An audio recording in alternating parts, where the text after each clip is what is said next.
토요일에 만나요. 임경희입니다. 함께하고 계십니다. 오는 10월 31일은 종교개혁 507주년 기념일입니다. 기념일을 맞아 액트 나우 전주대회를 개최하는데요. 이번 대회에 대해 자세히 들어보는 시간 갖겠습니다. 종교개혁 507주년 액트 나우 전주대회를 준비하고 계시는 전주 완산교회 유병근 목사님 나오셨습니다. 목사님 안녕하세요. 예, 안녕하세요. 반갑습니다. 네. 종교개혁 507주년 액트 나우 전주대회가 어디에서 어떤 주제로 치러지나요? 전주 완산교회에서 10월 31일 목요일 날 오전 10시에서 오후 3시까지 전국에 있는 교회의 개혁과 갱신을 바라는 목사님들과 또 평신도 지도자들을 모시고 우리 교회에서 이제 하게 되는데, 주제는 오늘 우리에게 종교개혁은 무엇인가라고 하는 주제를 가지고 일종의 포럼을 합니다. 네, 오늘 우리에게 종교개혁은 무엇인가, 그런 주제군요. 네. 액트 나우 전주대회에서 초점을 맞추고 있는 것은 무엇일까요? 종교개혁 507주년을 맞이했는데 교회가 힘을 자랑하고 또 돈을 자랑해서 세상을 굴복시키려고 하는 것 같은데, 그러나 진정한 개혁과 갱신을 위해서 말씀을 듣고 토론하고 기도하여 진정한 개혁을 마음에 새기고 또 그것을 실천하고 이제 기념하자라고 하는 의미로 이것을 시작하려고 합니다. 네. 초점을 맞추고 있는 게 두 개라고 들었어요. 그래서 지금 말씀해 주신 기념에 대한 거였고요. 네. 또 다른 하나는 어떤 게 있을까요?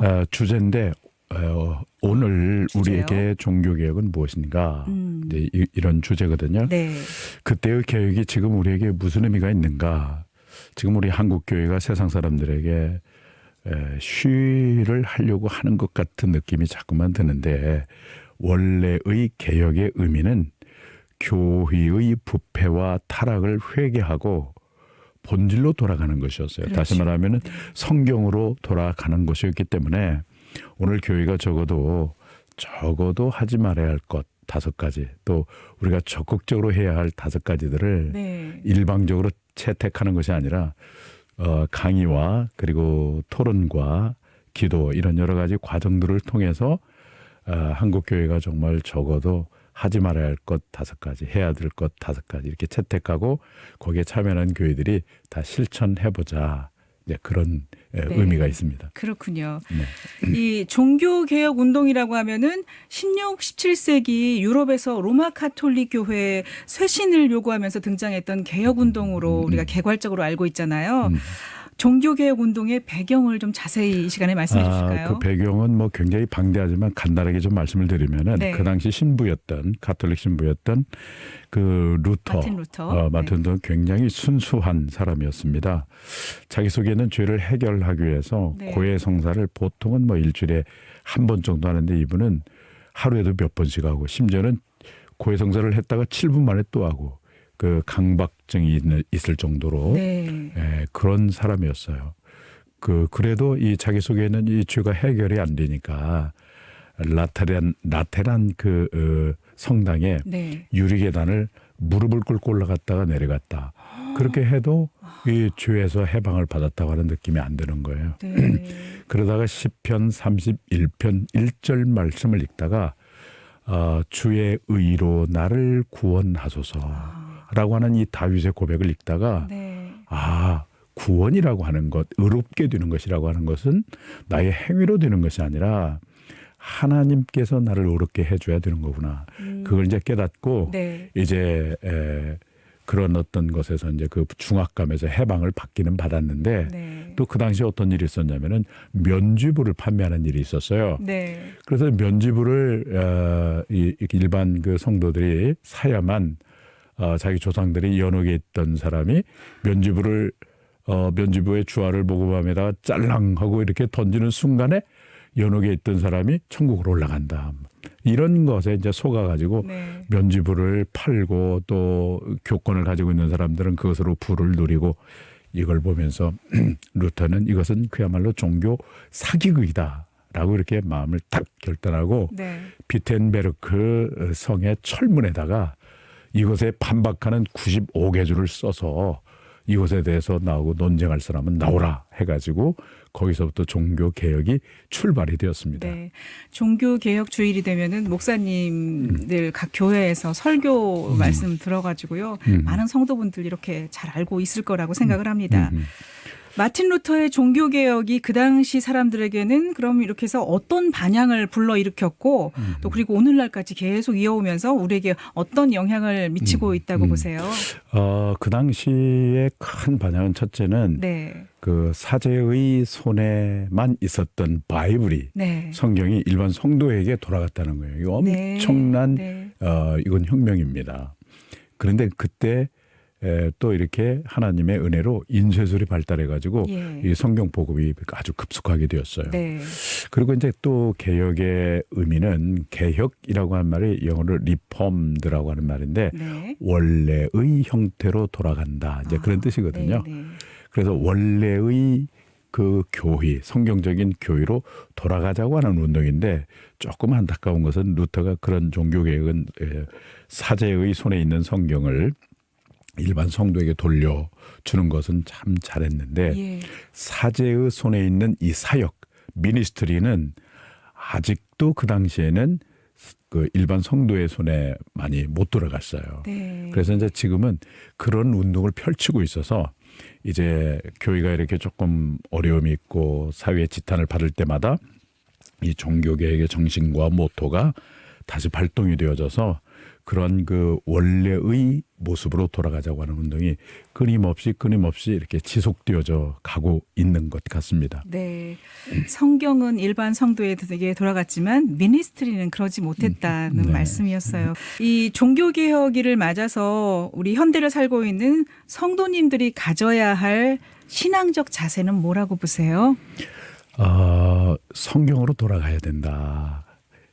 라고 하는 것을 말씀드리고 싶어요. 네. 결국은 면죄부를 뭐 판매하고 사고 이런 것들이 성경을 몰랐기 때문에 그래요. 네. 그 평신도들을 성경을 읽지 못하게 하고 평신도로 만들어 놓고 교권을 마음대로 이렇게 횡포를 일삼았기 때문에 그런 일이 벌어졌거든요. 네. 그래서 성경으로 돌아가자. 그래서 성경에서 말하는 교회가 뭐냐. 뭐 이런 것들을 우리가 기본적인 것만 안다면 오늘날 우리가 뭐 걱정하고 논란이 되고 있는 목회 세습이라든지 이런 것들이 발생하지 않을 텐데 네. 이제 그런 것에 대해서 우리가 조금 부족했던 것 같아요. 네. 이제 그런 것 하나 하고 또 하나는 만인 제사장설을 주장했거든요. 마틴 네. 루터가. 네. 네. 그러니까 그 구약의 제사장만 하나님께 나아갔는데 이제는 새 언약의 백성이기 때문에 우리는 누구든지 왕 같은 제사장으로서 우리 모든 성도가 다 사역자거든요. 네. 목사만이 사역자가 아니라 일반 성도도 사역자이거든요. 네. 그래서 그 일반 성도가 사역자로 돌아가는 것 이것이 종교개혁을 현대에 적용하는 아주 중요한 포인트가 아닌가 그렇게 생각을 합니다. 액트 나우가 영어로 우리말로 하다 보면 지금 행하라는 네, 뜻이겠죠. 그렇습니다. 네, 그래서 이 액트 나우가 언제부터 개최되어 온 건가요? 이것이 개최된 지가 그렇게 오래되지 않습니다. 이제 코로나를 겪으면서 네. 하나님께서 이 코로나를 통해서 우리 한국 교회에 코로나를 교정자로 삼아서 우리에게 주신 메시지가 있다고 보거든요. 네. 그 메시지는 뭐냐면 노말에서 뉴노말로 가야 된다. 그러면 평범 정상에서 새로운 정상으로 새로운 정상으로 가야 된다. 네. 그럴 때 뉴노말이 뭐냐? 왜냐하면은 옛날에 프로그램식 교회, 백화점식 교회, 네. 뭐 그 교회를 목 좋은 데다 쳐놓고 막 사람들을 막 오게 하면은 부흥했었잖아요. 근데 코로나가 딱 걸리니까 그 건물이 정말 의미가 없게 느껴졌어요. 네. 그래서 이 코로나가 하나님이 우리에게 주는 메시지가 있다. 그래서 그것은 뉴노말로 가야 되는데 네. 그 뉴노말이 뭐냐? 네. 그것은 바로 본질로 돌아가야 된다. 그래 우리가 좀 본질을 붙잡아야 된다. 네. 네. 이제 그러한 강한 그런 생각을 가지고 있었는데 그런 생각을 가지고 있는 사람들끼리 이제 사이버 공간에서 만나고 그러면서 뜻을 이렇게 보았어요. 그래서 네. 한국 교회가 굉장히 신뢰도가 추락하고 이제 그런 상황인데 그 속에서 교회가 정말 개혁과 갱신을 하지 않으면은 선교의 문은 점점 더 닫힐 것 같다. 네. 그래서 복음은 굉장히 아름다웠고 기쁜 소식이고 영광스러운 것인데 네. 그 복음을 드러내는 교회가 이렇게 사람들에게 신뢰를 받지 못하면은 복음을 사람들이 안 듣게 되잖아요. 네. 그래서 교회를 정말 건강한 교회로 세워가야 되겠다. 이제 그런 취지로 이렇게 아마 작년에 이렇게 발족을 한 것으로 알고 있습니다. 아, 그랬군요. 네네. 전주에서 개최되는 의미가 어디에 있다고 보세요? 역사의 물줄기가 전주이기 때문입니다. 네. 우리나라의 동학혁명도 우리 그렇죠. 전주, 우리 뭐 정읍 정읍에서. 고창 네. 그리고 우리 전주 이런 이론에서 이렇게 발전해서 전국적으로 이렇게 번져갔잖아요. 네. 그래서 호남 또는 전주가 역사의 물줄기를 이렇게 갈라놓는 중요한 곳이다. 네. 사실은 이제 지난 6월 달에 서울에서 1차 대회를 했습니다. 서울에서요. 네, 네. 했는데 바로 전주를 두 번째 대회로 지목을 했어요. 네. 이제 그런 의미가 있는 것 같아서 그래서 어떤 수도권에서만 일어나는 운동이 아니라 네. 지방과 수도권이 함께 동시에 이 개혁과 갱신의 운동을 하자. 그런 의미에서 전주에서 두 번째 네. 대회를 합니다. 정말 마음에 와닿으면서 의미가 있다는 게 역사의 물줄기가 전주로부터 시작돼야 한다는 그런 소망이 깃들어져 있는 대회네요. 네, 그렇습니다. 예, 예. 종교개혁 507주년 액트 나우 전주대회 그러면 어떻게 진행이 되죠?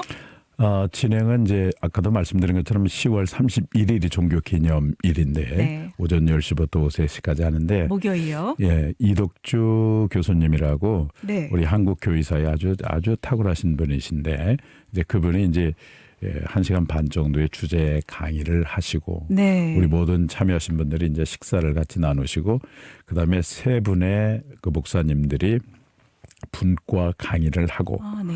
그리고 이제 질문을 하고 토론을 하고 그리고 다시 모여서 우리가 합심해서 좀 기도하고 네.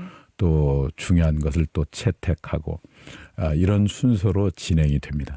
분과 토론을 하는 목사님들은 어떤 분들이세요? 분과 토론하는 목사님들은 평범한 목사님이시지만 네. 너무나 소중한 분들이십니다. 네. 그중에 이제 신수일 목사님은 역사 신학을 전공하신 분이시고 장신대에서 강의도 하셨는데 네. 그런데 이제 일반 목회를 포항해서 하세요. 그래서 정말 건강하게 성경적으로 그렇게 목회를 열심히 하신 분이셔서 우리 한국 교회의 역사 신학적 관점에서의 강의를 우리가 듣게 될 것이고 네. 엄영식 목사님은 은퇴를 하셨는데 네. 정말 존경받을 만큼 네. 목회를 정말 잘하셨고 또 은퇴를 너무나 깨끗하게 잘하셔서 네.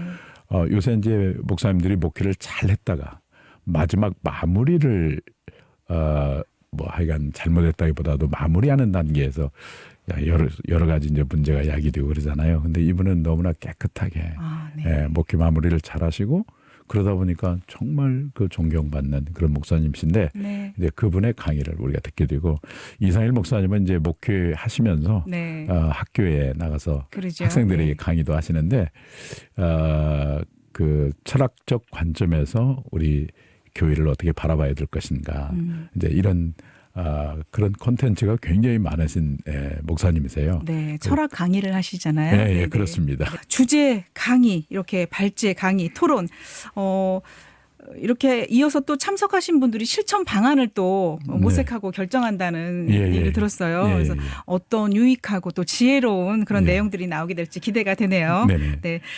그러면 이전까지 액트나우 대회는 어떤 내용으로 치러졌어요? 우리가 이제 그 분과별로 또는 소그룹으로 지역별로 네. 이렇게 모임을 계속 했었고요. 특히 우리 전라북도에서는 한 달에 한 번씩 우리 목사님들이 모여서 그 의미 있는 독서 그 책을 가지고 이렇게 책을 쉐어링하고 네. 그리고 서로를 위해서 기도하고 이렇게 이제 모임을 가졌거든요. 네. 그러다가 이제 지난 6월 달에 전국 대회를 이제 서울에서 서울 옛날 사랑의 교회 건물에서 네. 그렇게 이제 한번 했고 그때 이제 유명한 세계적인 석학이신 김세윤 교수님을 모시고 네. 복음과 하나님 나라라고 하는 주제로 강의를 듣고 네. 또 거기도 마찬가지로 이제 분과 강의를 듣고 또 토론하고 그렇게 이제 했다가 이번에 이제 두 번째 전주 대회를 이렇게 하는 것입니다. 그렇군요. 네. 함께 바른 교회 되기 액트 나우라고 포스터에 보니까 이렇게 쓰여 있더라고요. 함께 바른 교회 되기라는 문구 어떤 의미로 이 이렇게 의미는 정했나요? 뭐냐면은 네네. 목회자들만 주도해가지고 하지 말고 아하. 이런 목회자와 네. 평신도가 함께 이렇게 함께 네. 교회 바르게 바른 교회 되기 운동을 하자. 네, 공동의 노력으로 바른 교회를 세우자 그런 뜻인 것 같아요. 그런 의미에서 그렇게 네, 했습니다. 네. 예. 종교개혁일을 앞둔 크리스천들과 이 방송 보고 듣고 계시는 분들께 한 말씀 마지막으로 부탁드릴게요. 네네네. 우리가 이제 해마다 이제 맡고 있는 종교 개혁일을 맞이할 텐데 개혁이란 말은 아까도 말씀드린 것처럼 네. 원래의 형태로 돌아가는 것이거든요. 네. 이게 가장 첫 번째가 성경으로 돌아가는 거예요. 그래서 예를 들어서 성경에서 교회가 뭐냐? 교회의 머리가 예수님이시고 네. 교회는 예수님의 몸이고 교회를 구성하고 있는 우리 성도 한 분 한 분은 서로 연결되어 있는 너무나 소중한 지체라고 하는 거죠. 그래서 교회의 머리가 목사가 아니거든요. 교회의 머리가 예수님이시니까 예수님이 원하는 것이 무엇인가. 네. 그걸 우리가 붙들고 함께 나가는 것. 이것이 굉장히 중요한 것이고 마지막으로 또 한 가지는 네. 우리 성도님들이 왕 같은 제사장이라고 하는 거. 베드로전서 2장 8, 9절에 나와 네. 있는 그 말은 뭐냐면 사역자라는 거예요. 하나님이 사역을 할 수 있도록 하기 위해서 성령님께서 은사를 주셨거든요. 네. 은사를 따라서 우리가 한 가지 이상을 우리가 교회에서 이렇게 사역을 해서 그리스도의 몸을 이렇게 건강하게 세워갈 때 교회가 건강하고 튼튼해야 그 교회를 통해서 이 영광스러운 복음이 아름답게 드러나거든요. 네. 네, 그런 우리 성도님들이 됐으면 좋겠습니다. 아유, 이 시간 통해서 아주 마음이 맑아지는 듯한 그런 느낌을 받았습니다. 이번 대회에 많은 분들이 관심 갖고 네네. 또 참여하는 시간 되기를 기도하겠습니다. 예, 감사합니다.